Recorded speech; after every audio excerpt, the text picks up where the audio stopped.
Então abra aí em Atos 7, 54, que daqui a pouco a gente vai chegar lá. Já abriram? Vamos ao primeiro texto então, por favor. Bem-aventurado os que sofrem perseguição por causa da justiça, porque deles é o reino dos céus. Então, o que a gente entende com isso? Que a vida cristã, que a vida justa, aquele que escolhe viver na verdade, não vai viver um mar de rosas, diferente do que muitos pensam. A pessoa pensa assim: eu vou me entregar a Jesus e a partir de hoje eu não vou ter problemas, eu não vou sofrer perseguições. Ou seja, quem pensa assim está muito enganado. Porque na verdade, a perseguição, ela sempre fez parte do povo, dos apóstolos do passado. Se você quer saber a originalidade de um cristão, esse é o critério.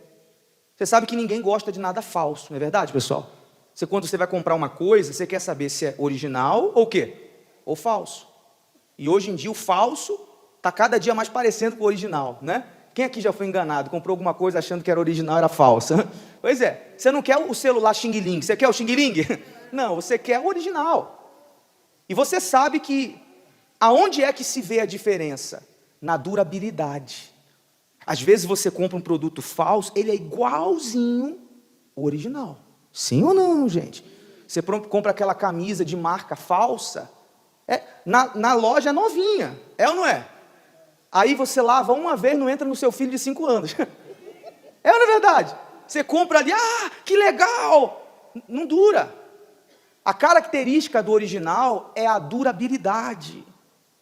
A característica do verdadeiro cristão também é essa durabilidade até o fim, mesmo em meio a perseguições.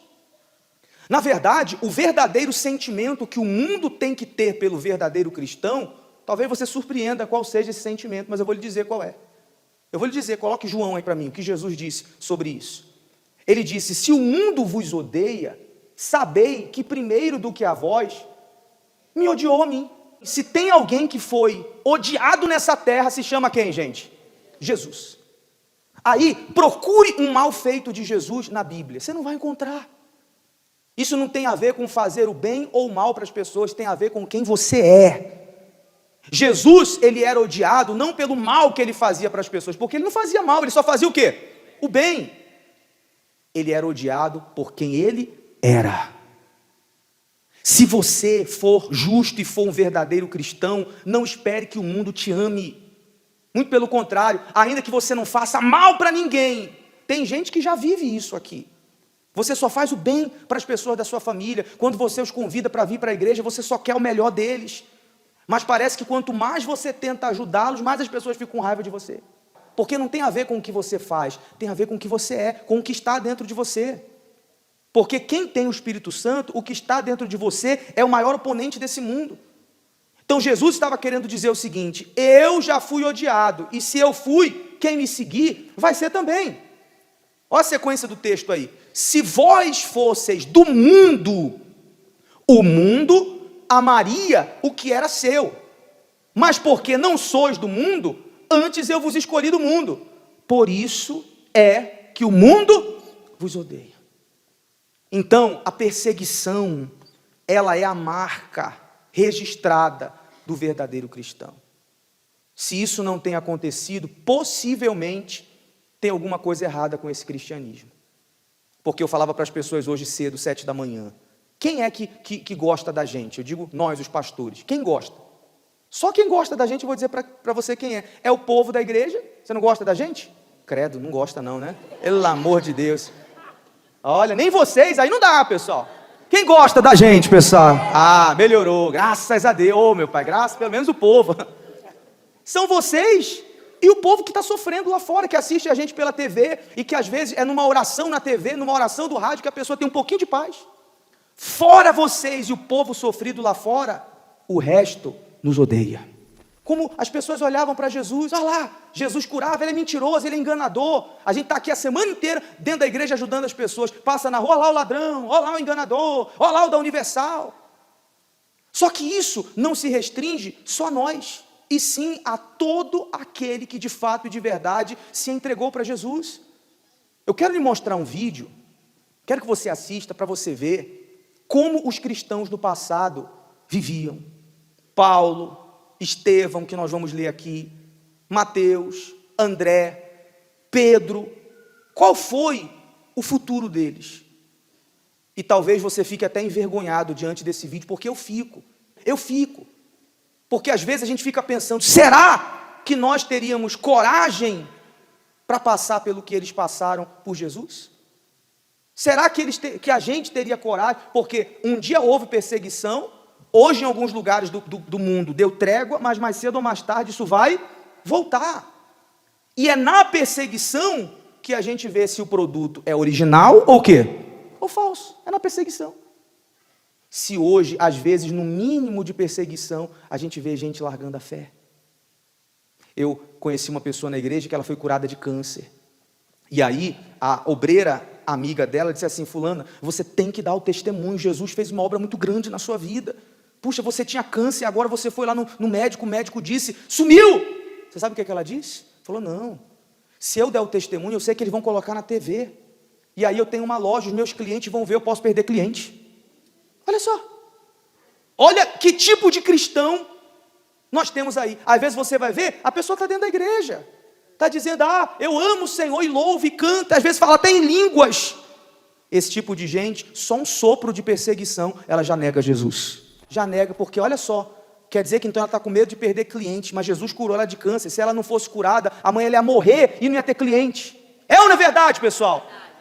Então, Deus está à procura de verdadeiros cristãos que estejam com Ele, não pelo que Ele tem para dar, e sim pelo que Ele é. O que Jesus tinha para dar para os apóstolos? Nada.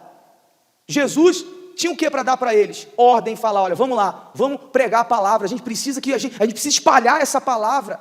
E por isso, desde Jesus até o ano 300 e pouco depois de Cristo, foi só morte, foi só perseguição.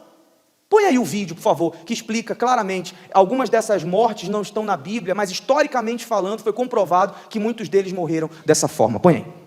Estevão, discípulo de Cristo, foi o primeiro mártir, que o expulsaram para fora da cidade e o apedrejaram até matá-lo.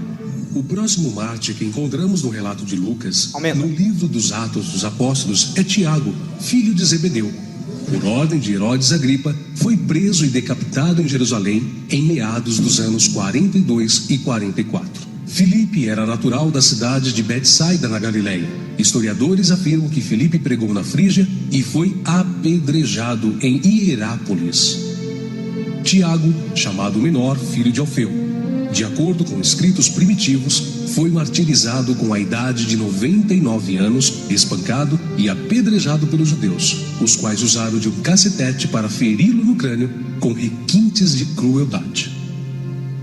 Também chamado Filho da Consolação, Barnabé era levita, natural de Chipre, um homem cheio do Espírito Santo. Segundo a história nos conta, Barnabé foi torturado, arrastado com uma corda amarrada ao seu pescoço e depois queimado vivo.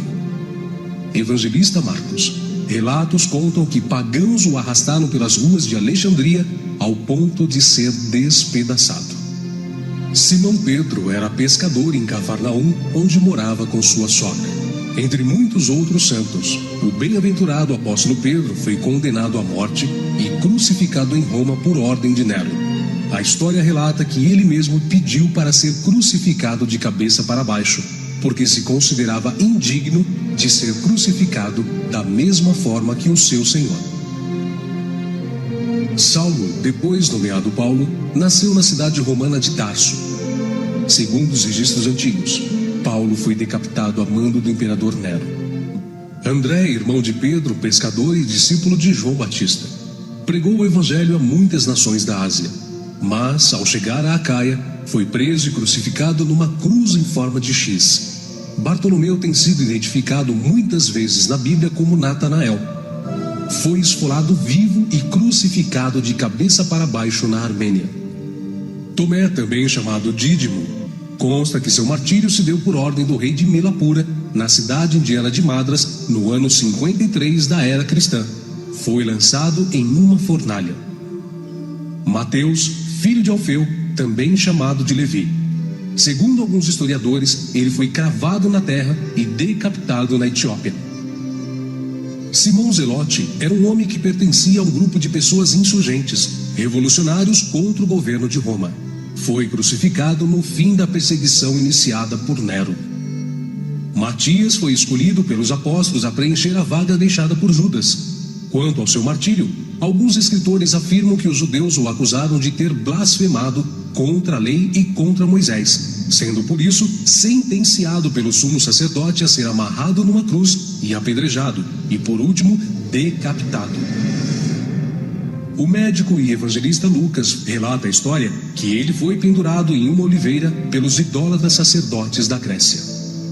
João, o discípulo amado, era irmão de Tiago e também pescador. Foi o único apóstolo que escapou de uma morte violenta, morrendo de velhice. Pois é, esse era o tipo de cristão que nós tínhamos no passado. E aí a gente pensa, tinha como evitar isso, pessoal? Tinha como? Tinha, de duas formas. Ou negando Jesus, ou se tornando um cristão. Conhece o cristão em cima do muro? Conhece? Pois é. Se eles negassem a fé ou subissem no muro, isso aí estava resolvido. Eles não precisavam passar por isso. Mas porque eles eram originais, legítimos, não negavam a fé em nenhuma e qualquer situação. Amém, gente? A morte não os assustava, porque eles não viam um mundo físico, eles viam um mundo espiritual. Então, essa, como eu disse, é a marca do verdadeiro cristão. O que nós não podemos é ser como muitos passaram a ser anos depois, como eu disse. Isso aí durou até o ano 300 e pouco depois de Cristo, até a chegada do imperador Constantino, que dizem que foi o que fundou o cristianismo, mas tem toda uma história por trás disso, porque esse imperador Constantino, o que foi que ele fez? Para acabar com a perseguição, ele simulou um certo encontro com Jesus, mas simulou um certo encontro com Jesus misturado com uma visão que ele diz que teve, olhando lá para o sol, aí diz que viu Jesus com o Deus Sol, e fez aí uma junção, uma mixagem, e aí visando ter os cristãos do lado dele, porque eles sabiam que os cristãos não eram fracos, eram o que, gente? Fortes. Então ele falou, não, vão acabar com a perseguição aos cristãos. Entre aspas, um ato bom. Por outro lado, criou um evangelho de portas largas. Permitiu que usassem as basílicas lá em Roma, e aí misturou Jesus com outros deuses, e aí, num período que outrora só existiam verdadeiros cristãos, surgiu os cristãos xing-lings. Você está entendendo? Então, dali para frente, eu costumo dizer que ele foi quem construiu o muro, porque até aquela época só tinham dois lados, ou o lado de Deus, ou o lado de quem? Do diabo. Ele veio e colocou o muro, todo mundo pode, todo mundo é cristão agora, mas na verdade foi quem criou a religião oficial desse mundo, que mais perseguiu os cristãos futuramente, e é quem mais vai perseguir nos anos futuros. Quem está entendendo, pessoal? Então, o que muita gente tem feito para não ser perseguido? Ela sobe no muro. É aquela pessoa que você olha para ela e você não sabe quem ela é, se ela serve a Deus ou se ela serve ao mundo. É aquela pessoa que sobe no muro e ela olha para o lado de Jesus, e ela olha para Jesus e fala, Jesus, te amo. Mas ela olha para o outro lado do muro, está lá o diabo. Sem problema com a gente, hein? Tranquilo, estou aqui. Um pouquinho, uma hora eu estou aqui e outra hora eu estou aqui. Funciona, gente? Vale de alguma coisa, pessoal? Não vale. Então por que nós estamos falando isso para vocês? Porque foi Jesus que disse. Não espere ser amado pelo mundo. Não espere conseguir ser de Deus e agradar a todos. A sua fé, se ela é legítima, ela vai incomodar. Porque as pessoas, só o fato de verem que você faz o que é certo, isso já é o suficiente para eles ficarem incomodados. Porque o ser humano gosta do que é errado, gosta da bagunça. Então quando vê alguém querendo fazer o que é correto, isso deixa-os irritados. Então, esse tipo de mensagem serve para eu e você avaliarmos. Por que nós estamos com Jesus? Estamos com Ele pelo que Ele é, porque era como esses homens aí viviam. Estavam com Jesus pelo que Ele era. Ou estamos com Ele pelo que Ele tem para dar? Porque o que a gente vê hoje em dia, qual tipo de cristão? É aquele que diz assim, ó Deus, se o Senhor não me der um emprego, que eu estou desempregado, amanhã eu saio da igreja. Tem ou não tem gente assim, pessoal? Ah não, pelo amor de Deus, estou tanto tempo aqui na igreja orando, até hoje eu não me casei. Se eu não me casar, eu vou sair da igreja. Tem ou não tem gente assim, pessoal? Cadê as minhas bênçãos? Cadê as minhas vitórias? Só falta tocar aquela campainhazinha. Blim, blim, blim, blim, blim. Cadê o garçom Jesus para me servir? Ele não é Deus apenas para nos servir. Ele é Deus e Ele quer ser servido. Paulo, Estevão e todos esses discípulos simplesmente decidiam seguir Jesus por entender o que Ele já havia feito por nós na cruz. Ele deu a vida, Ele nos salvou, então se preciso for, eu dou o que para Ele também, gente? A minha vida. Amém, pessoal? E hoje, o que Ele pede para alguns? A vida, mas não é para tirar a sua vida não é para morrer como naquela época não. Ele quer a sua vida. E há quem nem essa vida consiga entregar para Ele. Olha como Estevão morreu, abra aí, Atos 7, 54. A Bíblia diz que depois de uma grande pregação que ele fez na frente de todo mundo, ele fez assim um breve resumo dos patriarcas da fé, falou de Abraão, falou de José, falou de Moisés, falou de Jacó. Quando ele acabou de falar, de pregar, olha qual foi a recompensa de Estevão. E ouvindo eles isto, enfureciam-se em seus corações e rangiam os dentes contra ele. Você vê, era pouco ou muita raiva, gente? Muita raiva. Mas ele, estando cheio do Espírito Santo, olha aí a importância do Espírito Santo, para suportar e vencer as perseguições, só se a pessoa estiver cheia do Espírito Santo. Porque sem o Espírito Santo, por mais que a pessoa diga, não, eu vou com Jesus até o fim, na hora da perseguição, na hora da tortura, a pessoa vai negar a fé. Vai ou não vai? Não foi o que Pedro fez antes do Espírito Santo? Você vê, você viu Pedro aqui, morrendo, crucificado como? De cabeça para baixo. Mas aqui ele já tinha quem? Quem que ele já tinha aqui? O Espírito Santo. Esse mesmo Pedro era discípulo de Jesus, mas sem o Espírito Santo negou. E o galo cantou 3 vezes. Então olha a diferença. Sem o Espírito Santo eu nego. Com o Espírito Santo eu vou com ele até a morte. Estevão estava cheio do Espírito Santo e fixando os olhos no céu, viu a glória de Deus e Jesus que estava à sua direita, à direita de Deus, e disse, eis que vejo os céus abertos e o Filho do Homem que está em pé à mão direita de Deus. Mas eles gritaram com grande voz, tamparam seus ouvidos e arremeteram unânimes contra ele. E expulsando-o da cidade, fizeram o quê? O que, gente? O apedrejaram. E as testemunhas dispuseram as suas capas aos pés de um jovem chamado Saulo. Esse Saulo aqui, futuramente foi quem?